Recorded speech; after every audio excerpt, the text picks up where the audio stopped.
शुरुआत देखते एक लड़की कह रही होती है, ओह मेरे सिर में इतना दर्द क्यों हो रहा है। तभी एक औरत कहती है, क्लोई ये नाटक करना बंद करो, तुम्हारे पिताजी अब यहाँ पे नहीं हैं, तुम यहाँ से खड़ी हो जाओ और यहाँ से निकल जाओ। वो कहती है कि मेरे हाथ में इतना दर्द क्यों हो रहा है। तो उसकी माँ कह दूसरी औरत कहती है कि तुम्हारे पिताजी, तुम एक एडॉप्टेड डॉटर हो जो कि काफ़ी सालों से यहाँ पर रह रही हो। वो अपने हाथ को देखती है और कहती है, क्या मेरे हाथ पे कट कैसे। फिर हमें इस लड़की की मेमोरीज दिखाई जाती है जो कि इस बॉडी की ओरिजिनल ओनर है। इस बॉडी की ओरिजिन के एक जो कि बहुत बड़ा ही ग्रुप है, उसके ओनर ने अडॉप्ट किया था बचपन में। और वो बचपन में उसे बहुत परेशान किया जाता था, मारा जाता था उसके फैमिली की तरफ से, और उसे काफ़ी पेन होता था। थॉमस उसके पिता जिसने उसे अडॉप्ट किया था, उसकी मौत हो जाती है। तो उसके बाद उसके घर वाले उसे परेशान करने लगते हैं और उसे यहाँ से निकलने की धमकियाँ देते तथा उसे यहाँ से निकाल देते हैं। जो उस परिवार का सबसे बड़ा बेटा था, वो उसे मारता था, परेशान करता था, जिसने कि उसके हाथ में कांच चुभाया था और उसकी नस कटने से उसकी मौत हो गई थी। फिर हमें दिखाया जाता है कि वो सोच रही होती है अपने मन की कि मुझे ऐसा ट्रीट क्यों किया गया। अगर कोई अगला जन्म होगा तो मैं यही चाहूँगी कि मुझे ऐसा ट्रीट ना किया जाए। फिर हमें एक लड़की को दिखाया जाता है जो कि उठते ऊपर और अपने आसपास देखते और कहती है, हाँ ये क्या है। फिर हमें दिखाया जाता है वो एक बहुत ही गरीब लड़की थी और वो अपने आप को देखती है और कहती है, क्या क्या मेरा फिर से रीबर्थ हो गया है। तभी हमें दिखाया जाता है एक औरत सियोल को मारने के लिए आ रही होती है, पर वो उसका हाथ पकड़ती है और कहती है कि बस तुम बहुत शोर मचा रही हो, और उसे धक्का देती है पीछे। और फिर वो कहती है अपने मन में कि क्लोई, कि तुम्हारी हिम्मत कैसे हुई मुझे धक्का देने की। तब वो कहती है, स्टॉप, अब तुम चुप हो जाओ। और वो बूढ़ी औरत पीछे से उसे गालियाँ देते हुए कहती है कि बास्टर्ड कम बैक, पीछे आओ, मैं तुम्हें नहीं छोड़ूंगी। फिर वो कहती है कि तब वो सोचती है कि जो इस बॉडी का ओरिजिनल ओनर था उसके पास एक रूम था, वो कहाँ है। फिर वो जाती है, देखती है उधर का बाथरूम, वो कहती है वाह ये तो बहुत अच्छा है। फिर वो अपनी शक्ल देखती है और कहती है, क्या मैं ऐसी कैसे दिख रही हूँ, ये तो मैं चुड़ैल से कम नहीं लग रही। फिर वो अपने आप मुँह धोती है और बाहर दरवाजे से आवाज़ें आ रही होती है कि क्लोई बाहर आओ, तुम्हारी हिम्मत कैसे हुई मुझे मारने की। उसे गुस्सा आने लगता है और वो कमरा एकदम खोलती है और जो उस औरत का बेटा था, ग्रैंड जो सबसे बड़ा बेटा था, उसके मुंह पे दरवाज़ा जाके लगता है। वो अपने बेटे के पास आती है और कहती है, बेटा तुम ठीक हो। और वो कहता है, क्लोई तुम। वो उसे देखता है और उसे देखते ही कहता है, वाह तुम बहुत सुंदर लग रही हो। अपने मन में कहता है। तो वो कहती है, क्या तुमने मेरे बेटे को कैसे हर्ट किया, और उसे मारने के लिए जाती है। पर भाई हो गया सीन, हो गया लोल हो गया। उसमें पीछे एक नंबर एकदम, मतलब बहुत ही फुर्ती से एक थप्पड़ आके लगता है और वो दूर जाके गिरती है। उसका बेटा कहता है, उसका बेटा कहता है, क्लोई तुम्हारी हिम्मत कैसे हुई मेरी माँ को मारने की। पर वो हो गया भाई, काम हो गया, तुम देख ही सकते हो क्या हो गया, बस सोच लो।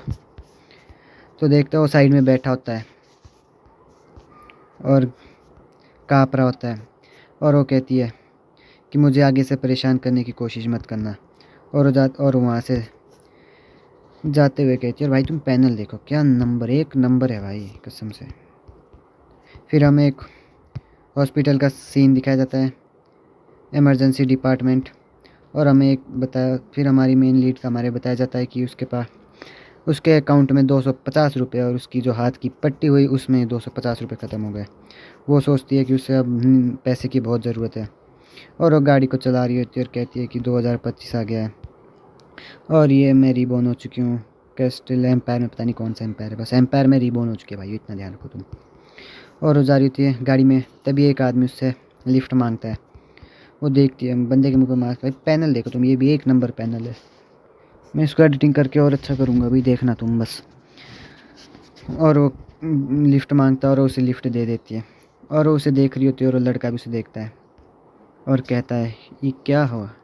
और इसी के साथ हमारा चैप्टर 1 कंप्लीट दोस्तों, कंप्लीट। अभी इसकी एडिटिंग करनी है दोस्तों, बहुत मेहनत लगती है यार, बहुत मेहनत लगती है। चैप्टर 2 की तरफ से कहीं से जख्मी है, इसकी बॉडी पे खून लगा है, और वो साइड में चाकू निकाल के कहती है, अभी मजा आएगा भिड़ू।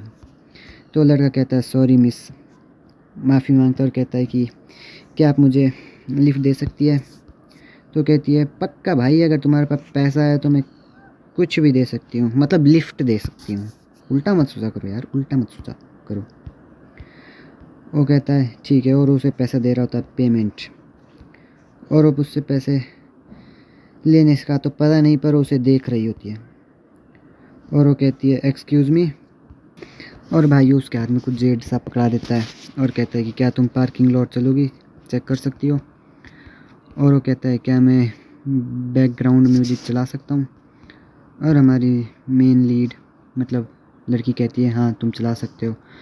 तो वो कहता है लड़का, ये शायद हमारा मेन हीरो है, इसमें कंफर्म तो नहीं किया गया, पर पता नहीं। तो लड़का कहता है कि ओह ये गर्ल,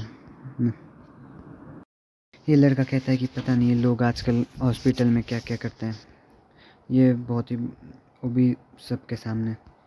तब हमें गाड़ी का सीन दिखाया जाता है। हमारा हीरो लड़की के बहुत ही नज़दीक आ रहा होता है। तो वो कहती है कि क्या तुम थोड़े दूर रह सकते हो, और उसे धक्का दे देती है और उसके ऊपर हमला कर देती है अपनी, क्या है पेचकश है यार, मेरे को तो पेचकश दिख रहा है पता नहीं। और उसका मास्क पीछे से कट जाता है या फट जाता है, पर जो भी होता है कट जाता है। और वो लड़का उसका हाथ पकड़ के कहता है कि क्या तुम मुझे इंजर्ट करना चाहती हो, मुझे घायल करना चाहती हो। और वो कंटिन्यू करते हुए आगे कहता है कि मैं बस, मुझे लगा कि तुम मुझे बुली करोगे, इसलिए मैंने तुम पर हमला किया। तो कहता है, तो लड़का सॉरी, तो वो लड़की सॉरी मांगती है कि मुझे माफ़ करना। तो कहता है इट्स ओके, लड़का कहता है। तो उसके बाद वो वहाँ से बाहर चला जाता है और कहता है कि, तो कहता है कि ठीक है, मुझे कोई ज़्यादा चोट नहीं लगी, उम्मीद है कि हम अगली बार ज़रूर मिलेंगे। तो उसके बाद हमें दिखाया जाता है, तो कहती है कि ये कितनी आराम से बात कर रहा था, मतलब कितनी अच्छी तरीके से बात कर रहा था। और वो मन में सोचती है कि उम्मीद है कि हम आगे ज़रूर मिलेंगे, पर ये एक हिडन वेपन है जो कि जॉनीज़ फैमिली का है, और मैं उन्हें छोड़ूंगी नहीं, मैं उन्हें ये बेनिफिट्स नहीं लेने दूंगी। और अपना हाथ और वो लड़का अपना हाथ देख रहा होता है और कहता है कि उस लड़की की स्किल्स बहुत ही माहिर थी, मतलब क्या बताऊँ भाई।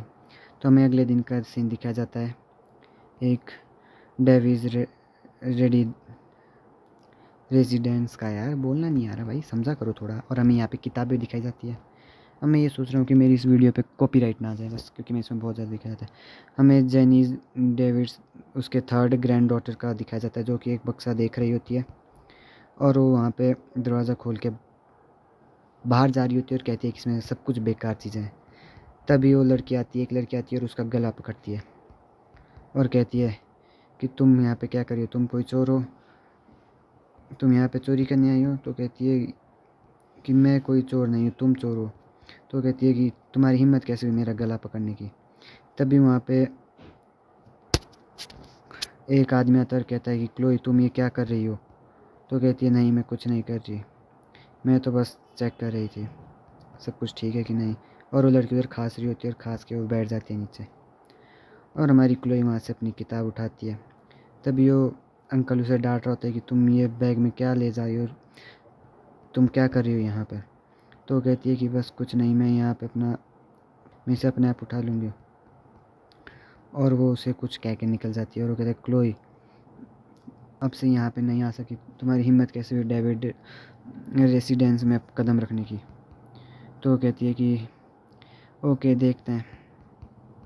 और इसी के साथ हम आगे बढ़ते हुए देखते हैं कि वो कहती है कि आखिरकार मैंने एक प्लेस ढूंढ लिया है।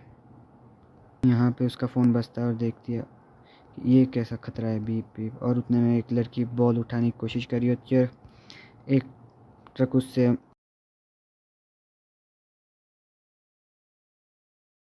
आके लगने वाला होता है, पर वो सामने आके उसे धक्का दे देती है। और इसी के साथ हमारा एपिसोड चैप्टर 2 ख़त्म हो जाता है। और ये एपिसोड भी यहीं पे ख़त्म करेंगे दोस्तों, इसकी एक्टिंग करनी है।